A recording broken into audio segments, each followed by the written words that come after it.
Section 138 Negotiable Instrument Act 1881 Dishonor of cheque. अगर आपका check bounce हो गया है तो आगे क्या करें? Dishonour of cheque. Cheque bounce हो गया है तो ये सेक्शन 138 निगोशिएबल इंस्ट्रूमेंट एक्ट 1881 के अंडर क्रिमिनल ऑफेंस माना गया है।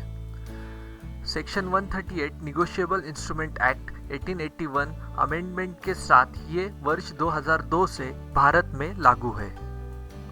सेक्शन 138 निगोशिएबल इंस्ट्रूमेंट्स एक्ट 1881 के अंदर आप दोषी पाए जाते हो तो आपको 2 साल जेल की सज़ा और चेक का जितना भी अमाउंट है उससे दुगना अमाउंट का भुगतान करना पड़ सकता है, या कुछ केस में दोनों सज़ा भी हो सकती है।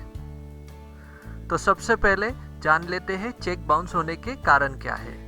पहला जो है insufficient fund, second signature mismatch, third stop payment, fourth account close और फिफ्थ इनकरेक्ट डेट। इसमें किसी भी कारण से आपका चेक बाउंस होता है तो आगे आपको क्या करना है। स्टेप 1, बैंक आपको रिटर्न आया हुआ चेक और एक स्लिप देगा। उस स्लिप पे आपका चेक क्यों बाउंस हुआ है उसका कारण लिखा होगा। स्टेप 2, जिस दिन बैंक ने आपको रिटर्न आया हुआ चेक आपके हाथ में दिया उस दिन से अगले 30 दिनों तक आपको डिफॉल्टर को एक नोटिस भेजना होगा। Step 3, demand notice. Demand notice में लिखना होगा कि आपने हमें इस काम के बदले ये नंबर का चेक दिया था, वो चेक बाउंस हो गया है, आपको हम 15 दिन की मोहलत देते हैं। अगर नोटिस मिलने के बाद 15 दिनों में आपने हमारा पैसा नहीं दिया तो हम आपके खिलाफ सेक्शन 138 निगोशिएबल इंस्ट्रूमेंट एक्ट 1881 के अंदर कोर्ट में केस दाखिल करेंगे। स्टेप 4, डिमांड नोटिस भेजने के बाद आपको 15 दिन तक वेट करना होगा। जिस दिन डिफॉल्टर को नोटिस मिलेगा उसके बाद से 15 दिन का वक्त चालू हो जाता है।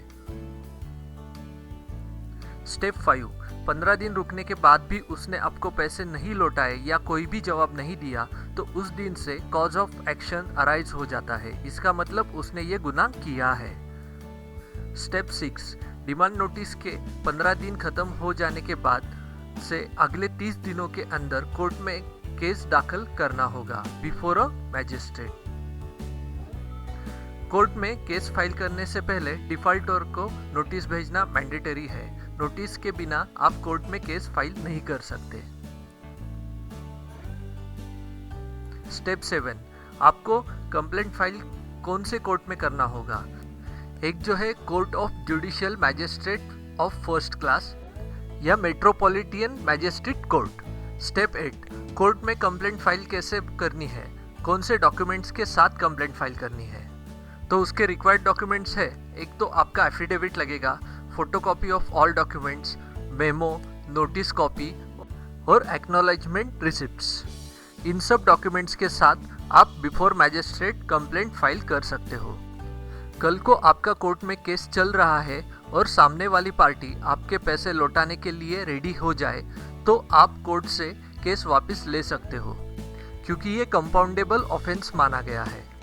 इस प्रकार से सेक्शन 138 निगोशिएबल इंस्ट्रूमेंट एक्ट 1881 के बारे में हमें जानकारी होना बहुत ज़रूरी है। अगर आपको ये वीडियो पसंद आया हो तो इस वीडियो को लाइक, शेयर, कमेंट ज़रूर करें। थैंक यू, धन्यवाद दोस्तों।